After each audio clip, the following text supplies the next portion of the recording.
Hello दोस्तों, नमस्कार। मेरा नाम आमिर है और 7 मिनट ट्रिक चैनल पर आपका हार्दिक स्वागत करता हूं, जो कि अनअकैडमी का ही एक पार्ट है। ठीक है।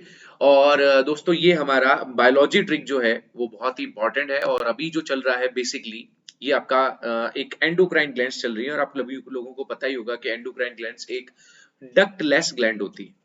तो बेसिकली हमको यहाँ पर बहुत सारी चीजें आपको जानने को मिली, जिसमें मैंने आपको पिट्यूटरी ग्लैंड के बारे में भी पढ़ाया, मैंने आपको थायराइड ग्लैंड के बारे में भी बताया। और मैंने जब आपको थायराइड ग्लैंड के बारे में बताया था, तब मैंने आपको पैराथायराइड ग्लैंड के बारे में भी बताया था, क्योंकि ये दोनों एक दूसरे के साथ में जुड़ी हुई है। ठीक है दोस्तों, तो इससे ही रिलेटेड हम आज आपसे बात करने वाले हैं। ध्यान से सुनिएगा और ध्यान से देखिएगा हमारे इस इंपॉर्टेंट चैप्टर को। ठीक है। और हम यहाँ पर और भी बहुत सारी चीजें जो है डिस्कस करने वाले हैं। इससे पहले दोस्तों, अगर आप मेरा प्लस कोर्स देखना चाहते हैं या आप प्लस कोर्स लेना सोच रहे हैं, सब्सक्रिप्शन लेने की सोच रहे हैं, तो आपको 10% का डिस्काउंट मिल जाएगा आमिर वाईटी कोड लगाने से। ये ऑफर 28 फरवरी तक ही सीमित है।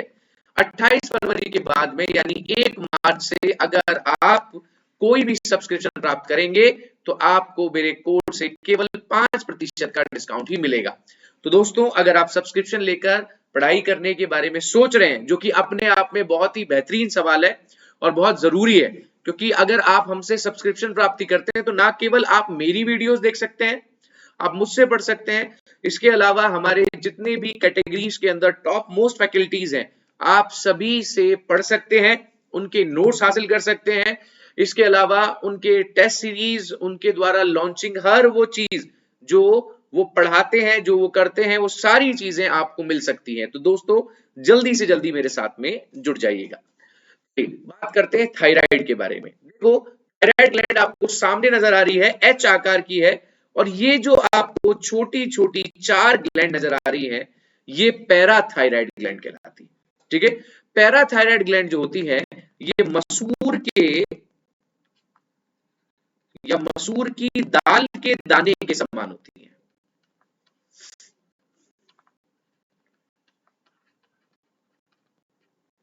ठीक है। जैसा कि एक मसूर की दाल होती है, बेसिकली अगर देखा जाए तो ऐसी होती है ना, मसूर की दाल या चने की दाल जो होती है, उसके दाने के समान नजर आती है। तो अगर हम बात करें पैराथायराइड ग्लैंड के बारे में, तो ये 4 सबसे छोटी ग्लैंड होती है एंडोक्राइन सिस्टम में। और ये क्या करती है? ये रेगुलेट करती है कैल्शियम को हमारी पूरी बॉडी में। पैराथायराइड ग्लैंड लोकेट होती है हमारे नेक में, हमारी गर्दन के नीचे, थायराइड ग्लैंड में। और ब्लड में कैल्शियम को रेगुलेट करने का काम करेगी।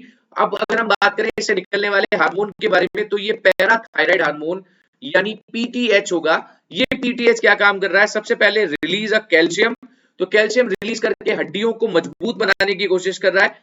दूसरा क्या काम करता है? यहाँ पे सबसे इंपॉर्टेंट काम होता है reduce the calcium clearance and vitamin D activations. तो आपकी किडनी में किसी भी प्रकार के कैल्शियम क्लियरेंस को ये कंट्रोल करने का काम करता है और बॉडी के अंदर विटामिन डी का एक्टिवेशन करने का भी काम करता है। इसके अलावा ये आपकी आंतों में विटामिन डी को एब्जॉर्ब करने में, या vitamin D help absorb a calcium in gut, तो ये एक्टिवेट करेगा विटामिन डी को, जिसकी वजह से कैल्शियम जो है वो जल्दी से जल्दी एब्जॉर्ब कर लिया जाए। तो कुल मिलाकर आपकी बॉडी में कंप्लीट कैल्शियम का जो नियंत्रण होता है वो इसी के द्वारा किया जाता है दोस्तों। ठीक है। चलिए, अब बात करते हैं हम सबसे इंपॉर्टेंट पॉइंट के बारे में, और वो क्या है? वो है पीनियल ग्लैंड। ठीक है। पीनियल ग्लैंड देखिए सबसे छोटी ग्लैंड होती है। ये शरीर की सबसे छोटी ग्लैंड है, सबसे छोटी ग्लैंड है। ठीक है। कई बार आपने बुक्स में देखा होगा कि पिट्यूटरी यानी पीयूष ग्रंथि को बोला जाता है। तो अगर पीनियल ग्रंथि ऑप्शन में नहीं है तो पीयूष ग्रंथि सही है, और अगर पीनियल ग्रंथि ऑप्शन में है तो तब पीयूष ग्रंथि सही नहीं होगी, हमेशा पीनियल ग्रंथि ही होगी। अगर हम बात करें पीनियल ग्रंथि के बारे में, तो पीनियल ग्रंथि जो है, सबसे इंपॉर्टेंट क्या है कि पीनियल ग्रंथि जैसे जैसे उम्र बढ़ती है वैसे वैसे ये रिड्यूस होती है।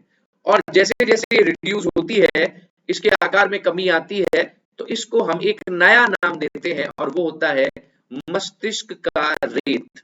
ठीक है। इसको इंग्लिश में कहते हैं सैंड ऑफ ब्रेन। ठीक है।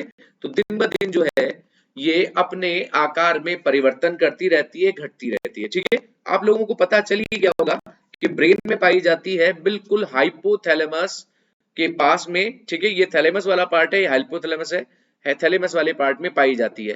इससे जो हार्मोन निकलता है मुख्य रूप से वो मेलाटोनिन हार्मोन होता है।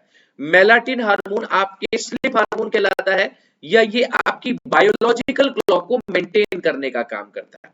अब बायोलॉजिकल क्लॉक क्या होती है भाई? आप कब सो रहे हो, कब जाग रहे हो, क्या आपका टाइम है। तो एक जो जैविक घड़ी आपकी बॉडी के अंदर है, इस जैविक घड़ी का कंट्रोलेशन आपकी पीनियल ग्रंथि या आपके मेलाटोनिन हार्मोन के हाथ में होता है।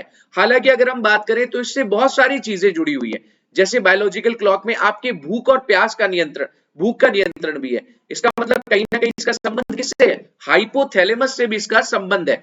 तो ये हाइपोथैलेमस को क्या करता है? आदेश देता है, और हाइपोथैलेमस फिर भूख लगाने का काम करता है। ठीक है, तो जैसे आप कई बार देखते हैं भूख या प्यास का लगना, ये सारी चीजें जो है वो इसी से रिलेट करती हैं। इसके अलावा फीमेल में जो मेंस्ट्रुअल साइकिल की डेट डिसाइडेड होती है, वो सारी की सारी इन्हीं के द्वारा की जाती है। ठीक है, तो पूरी कंप्लीट बायोलॉजिकल होती है। इसके अलावा इसको थर्ड आई ऑफ बॉडी के नाम से भी जाना जाता है, और ये एक कंडीशन पैदा करते हैं जिसका नाम होता है डेजा वू, यानी ऐसी घटनाएं जो पहले से ही, कई बार होता है ना कि हम कोई चीज सोच लेते हैं और अगले दिन वही चीज हमारे साथ में होती है, या कुछ क्षण के बाद में हमारे साथ सामने सेम घटना आ जाती है, ये घटनाएं देजावू कहलाती हैं। तो देजावू जो घटनाएं होती हैं वो पूर्वाभास, यानी समय में आगे होने का पूर्व अनुभाव हो जाना या पूर्वाभास हो जाना, ये पीनियल ग्रंथि द्वारा नियंत्रण करता है। देजावू उसी को कहते हैं। ठीक है, हालांकि एक और हार्मोन सीक्रेट होता है और वो है सेरोटोनिन। तो भाई सेरोटोनिन हार्मोन इतना नहीं पूछा जाता, लेकिन ये रेगुलेट टाइमिंग ऑफ प्यूबर्टी यानी इन्फ्लुएंस ऑफ मूड के ऊपर भी करता है। ठीक है, तो ये टाइमिंग ऑफ प्यूबर्टी के ऊपर करती है, और रेगुलेट टाइमिंग ऑफ प्यूबर्टी जो है आपकी सेरोटिन करता है। सेरोटिन ज्यादा नहीं पूछा जाता दोस्तों, लेकिन मेलाटोनिन सबसे मेन हार्मोन है, और मेलाटोनिन सबसे ज्यादा पूछा जाएगा। तो याद रखना बायोलॉजिकल हार्मोन है। ठीक है, आपकी पूरी बायोलॉजिकल क्लॉक इसी से डिपेंड करती है, और देजा वू भी लेकर आता है, इसीलिए इसको थर्ड आई ऑफ बॉडी के नाम से जाना जाता है। और तीसरा याद रखना, इसको सेंड ऑफ ब्रेन के नाम से भी जानते हैं। दोस्तों इसी के साथ हम ओवर करते हैं आज का हमारा session. Thank you so much. Like, share और सब्सक्राइब करना बिल्कुल मत भूलिएगा हमारे इस चैनल को। Thank you so much.